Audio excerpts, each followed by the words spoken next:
పెమ్మసానిని arrest చేపించి జైల్లో వేపిస్తా. రేపు మాకు 2029లో అధికారంలోకి రాబోతున్నాం. వచ్చిన మరుక్షణమే పెమ్మసానిని అరెస్ట్ చేపించి జైల్లో వేపిస్తా. ఇది నా శపథం కాసుకోండి అంటున్న అంబటి రాంబాబు. ఏం చెప్తారు దీనికి? చాలా శబ్దాలు చేశాడు అసెంబ్లీలో 2019 నుంచి 24 మధ్యలో. అంటే 30 సంవత్సరాల రాజకీయంలో అంబటి రాంబాబు అనే వ్యక్తి సునకానందం మొదటవే కానీ అతనికి ఏది చెప్పిన దాని మీద నిబద్ధత నిజాయితీ అనేది లేదు. సరే, ఇప్పుడు మా నాయకుడు అన్నాడు కాబట్టి చెబుతున్నా. మా నాయకుడు ఏం చెప్పాడు? మన ఎందుకు ఎన్నుకున్నారు? అభివృద్ధి గురించి మనకు ఓటేశారు, అది చేసి చూపిద్దాం. రోడ్డమ్మడు చాలా మరుగుతుంటాయి, వాటికి ఏ సంబంధం లేదు. నేను ప్రతిదానికి సమాధానం చెప్పి ముందుకు పోవాల్సిన అవసరం ఏం లేదు. అభివృద్ధి అనేది మనం ఉంది, అభివృద్ధిని చూపించి ప్రజలను రేపు ఓటు అడుగుదాం. వాళ్ళు ఏం చూసి అడుగుతారో రేపు చూద్దాం భవిష్యత్తులో. అంటే రప్ప అడుగుతారా, గొడ్డల పార్టీ ఏది అడిగిద్దో రేపు భవిష్యత్తులో చూద్దాం. ఇప్పుడు నిన్న ప్రెస్ మీట్ ఒకటి చూసా, చిన్న రీలు. పోలవరం వద్దు అన్నాడు. మరి పోలవరం వద్దు అన్నాడు ఈయన. మరి మా గుంటూరు ఆయన ఏమో అసలు పోలవరమే నాకు అర్థం కావట్లేదు అన్నాడు. మరి వీళ్ళు ఎలా గెలుస్తారో నాకు అర్థం కావట్లా, వీళ్ళు ఎలా ముందుకు పోతారో కూడా అర్థం కావట్లేదు. భవిష్యత్తులో పోలవరం వద్దని ఆయన రేపు ఓట్లకి వెళ్తానంటున్నాడు, 29లో మేమే వస్తానంటున్నాడు. రేపు మరి మా ఇరిగేషన్ మంత్రిగా మా గుంటూరు జిల్లా ఏం చేశాడు 24 మధ్యలో, 19-24 మధ్యలో. అతనేమంటున్నాడు? తెలుస్తా. ఏంది తెలిసేది? 19-24 మధ్యలో ఏం తెలిసా? ఏమి తేల్తరా? నాకు అసలు అర్థం కాలేదన్న పోలవరం. మరి నీకెట్ట మంత్రి పదవి ఇచ్చాడో జగన్మోహన్ రెడ్డి? అంటే జగన్మోహన్ రెడ్డికే తెలియదు అనుకో పోలవరం ఏందో. ఇంకా నీకేయటం తప్పేం లేదనుకుంటాను నేనైతే. ఊరక ఏదో ప్రగల్భాలు పలికి నేను పొడుస్తా అన్నాడు. మరి ఎందుకు రీల్ తీసేసా? ఒక కేసు పెట్టగానే రీల్ తీసేసావుగా. అంటే నేను పోస్ట్ డిలీట్ చేసినంత మాత్రాన భయపడినట్టు కాదు, మీ కేసులకు నేను భయపడను అంటున్నాడు. కాదు, నువ్వు ఆ రోజు ముందు రోజు ఏం చెప్పాడు? పెట్టా, నేనే చేశా, నేనే ఏడ్చాను అన్నాడుగా. తెల్లారిపోతుంది మరి పోస్ట్ ఎందుకు తీసా? భయపడిన అన్నాడు. అంటే భయం కనపడుతుందా? ఊరకేదో కూర్చొని ప్రెస్ మీట్ ముందు ప్రగల్భాలు పలకటం కాదు, అంతేనా? దానికి కొద్దిగా టైం వచ్చింది. ఆ టైము మొన్న చూపించారు జనం. మళ్ళీ భవిష్యత్తులో అలాంటి టైం ఇలాంటి నోటి వ్యక్తులకి, కొడాల నానికి కానీ అంబటి రాంబాబుకి కానీ, ఇలాంటి నోటిదోల పేరు నాని గాడు ఒకడు ఉన్నాడు, వీళ్ళందరికీ నోటిదోల ఒకటి ఉంటుంది. ఆ నోటిదోల వాళ్ళకి ఇలానే జరగాలని, జరిగిద్దని భవిష్యత్తులో కూడా అర్థమైపోతుంది. అది మీరేమో ఆ మాట అంటున్నారు, ఆయనేమో అసలు ఎవరికి భయపడి నేను, మీకు భయపడేది ఏంది నేను అంటున్నాడు కదా. భయపడకపోతే మరి పోస్ట్ ఎందుకు తీసేసావు? నువ్వు అదే చెప్పు, మీరు చెప్పండి. పోస్ట్ ఎందుకు తీసేసాడు అతను? గౌరవం కొద్ది తీసేసాడా? గౌరవం ఉన్నాడు పోస్ట్ పెట్టొచ్చా? గౌరవం ఉన్నాడు పోస్ట్ పెట్టొచ్చా? లేదు కదా. మరి ఎందుకు పెట్టావు? నేను తీయను అన్నావు, మరి ఎందుకు తీసావు? దాని అర్థం ఏంది? ఎవరికి భయం ఉందాడా? ఊరక మైకుల ముందు కూర్చొని చెప్పటం కాదు, మేము గెలుస్తామని. ఏం చేసావు నువ్వు చెప్పు?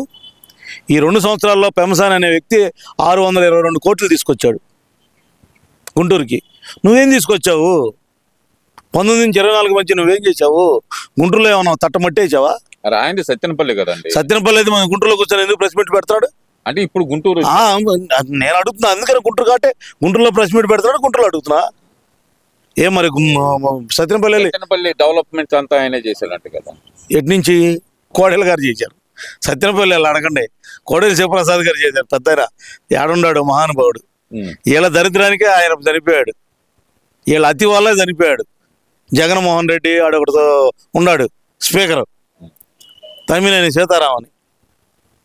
వాళ్ళ అతి వల్లే చనిపోయాడు. మాట కోసం వ్యక్తిత్వం చంపుకోలేక. సరే అండి, ఇవన్నీ ఒక ఎత్తు.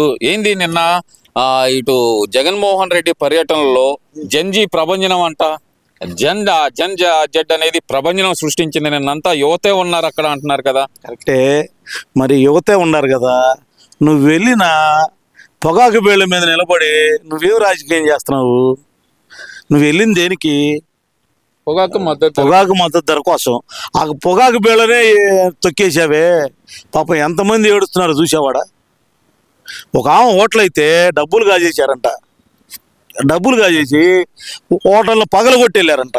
ఆమె ఏడుస్తుంది పాపం ఇవాళ.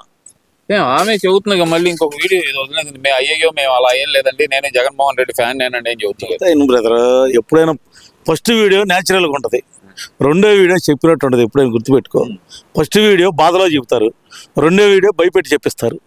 అది అంటే ఇప్పటికి కూడా వాళ్ళ హవా సాగుతుందని అనుకోవచ్చు అంటారా? మరి నేనైతే ఆవాజ్ ఆగుతుంది అనుకుంటే నేనైతే అనుకోవట్లేదు. మీరేమన్నా అనుకుంటే అనుకుంటున్నారేమో మీడియా వాళ్ళు. హవా సాగటానికి కొన్ని ఒకసారి అన్నీ చేయాలంటే గవర్నమెంట్ వాళ్ళు కూడా కాదు కదా. కొన్ని ఇబ్బందులు ఉంటాయి, కొన్ని ఇబ్బందుల్లో కొంత వ్యవస్థ ఎవరిని మరీ 2019 నుంచి 24 మధ్య మాట్లాడే వ్యక్తిని కూడా తీసుకెళ్ళి జైల్లో వేస్తారనేది చూశాం కదా. మేము అలా ఇట్లేదుగా. సిదిరి అప్పలరాజు అయినా, తలసాని స్పీకర్ అయిన తమ్మినేని సీతారామైనా ఏముంది, అరెస్ట్ చేస్తే 40 రోజులు 50 రోజులు జైల్లో ఉంటాం, మళ్ళీ వస్తాం, మళ్ళీ ఉద్యమం చేస్తాం అని చెప్పి కొడాలి నాని నిన్న కాక మొన్నే కదా చెప్పింది. రోజు చెబుతాడు కొడాలి నానిది ఏముంది. మరి ఈ 2 సంవత్సరాలు ఎందుకు మాట్లాడలే కొడాలి నాని వ్యక్తి? అప్పుడు హార్ట్ ప్రాబ్లమా? హార్ట్ ప్రాబ్లం అయితే మరి ఇప్పుడు కూడా నవ్వుతానే ఉన్నాడు లోపల వేసుకుని పంటి కింద. అయితే అలవాటు అండి, అది అలవాటు. అన్నీ మీరే చెబుతారు. హార్ట్ ప్రాబ్లం అంటారు, మాట్లాడలేకపోతే. మరి హార్ట్ ప్రాబ్లం ఉన్నట్టు తినొచ్చా? మానుకోలేకపోతున్నాడు ఏమోనండి. ఏ కాలం దగ్గరకు వచ్చినప్పుడు వెలుగు ఎక్కువ వచ్చిందంట, దీపం అట్లానే ఉంటుంది వాళ్ళ మాటలు. ఎప్పుడైనా గుర్తుపెట్టుకో, దీపం వెలుగు ఎక్కువ అవుతుంది అనుకో, ఆరిపోయే స్థితికి వస్తుందని అర్థం. ఇప్పుడు నేను ఇందాక ఇప్పుడే ప్రెస్ మీట్ చూసా. బాబు గారు ఏం చేశారు, భోగాపురానికి ఓన్లీ 2 పేపర్లకు యాడ్ ఇచ్చారన్నారు. మరి ఈ 2 సంవత్సరాలు కష్టపడింది ఎవరు? మరి నువ్వే అదేదో నువ్వే పూర్తి చేసి 2024లో నువ్వే ఓపెన్ చేయొచ్చుగా, అంతేనా కాదా? మరి నువ్వెందుకు చేయలేదు అప్పుడు? నేనే మొత్తం చేశానని చెబుతున్నావుగా, నేనే మొత్తం ఏడ్చానని చెబుతున్నారుగా మీరు అందరూ. మరి ఇది కూడా ఎందుకు ఏడవలేదు మీరు? ఇది ఎందుకు ఎదగలేదు మీరు? 2024లో ఓపెన్ చేయొచ్చుగా మీరే భోగాపురం. ఏముంది, బాబు గారు ఫిబ్రవరిలో 2 రోజుల్లో నోటిఫికేషన్ వస్తుందని పేపర్కి స్టేట్మెంట్ ఇచ్చాడు, మిగిలిన ఏం చేయలేదు అన్నాడు. మరి మీరు కూడా ఎలక్షన్ ముందు ఓపెన్ చేయొచ్చుగా, అవునా కాదా? మరి ఎందుకు ఓపెన్ చేయలేదు మరి మీరు? అంటే అప్పటికి ఏం కాలేదని దాని అర్థం. రూపాయి ఏం డబ్బులు లేదని మీరు చెబుతున్నారు కదా. ఇచ్చారో లేదో ప్రజలకు తెలుసు, అక్కడ భోగాపురం ఊళ్ళో వాళ్ళకి తెలుసు. నేను ఏదో వ్యక్తిగతంగా వెళ్ళొచ్చాక చెబుతున్నా, భోగాపురం ఎయిర్పోర్ట్ అనేది అద్భుతం, అనిర్వచనీయ సూపర్గా ఉంది. వీళ్ళకి అర్థం కావట్లేదు.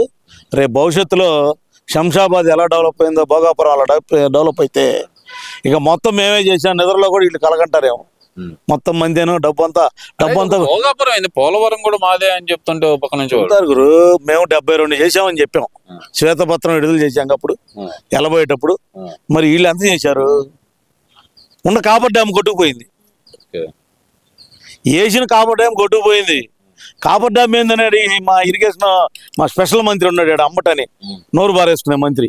మరి అంబటిని అడిగితే అసలు కాపర్ డ్యామ్ అంటే ఏందో నాకు తెలియదు అన్నాడు. తెలియాలైందని. ఇరిగేషన్ మంత్రి అంటే ఏంది? ఇవాళ మా రామానాయుడిని చూడండి, దేంట్లో క్వశ్చన్ అడగండి మీరు మీడియా వాళ్ళు వెళ్ళి, ప్రతి దాంట్లో చెబుతాడు మా రామానాయుడు. ఆయన అంటే చెప్పాడండి, మేము చెప్పాలని రూల్ అని ఉందా? చెప్పాలని రూల్ ఏముందా అంటే మరి ఎందుకు ఇంకా నీకు మంత్రి పదవి? ఇంకెందుకు నీకు ప్రెస్ మీట్ కూర్చొని నీకు మంత్రి పదవి నేను గవర్నమెంట్లో ఏడిచాను పొడిచాను ఎందుకు చెప్పుకుంటావు? నేను ఒక మంత్రి, నేను 14 ఎందుకు చూస్తావు? నేను 14 మంత్రి అని ఎందుకు చూస్తావు? నీకు చేతగానప్పుడు ఆ మాట చెప్పకూడదు కదా. నీకు అది ఆ వ్యవస్థ తెలియనప్పుడు నువ్వు దాని గురించి మాట్లాడకూడదు కదా.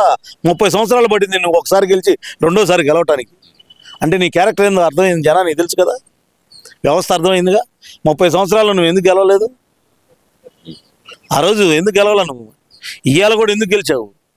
151 గాలిలో గెలిచావు, 151 లేకపోతే నువ్వు ఇప్పుడు కూడా గెలవలేదు.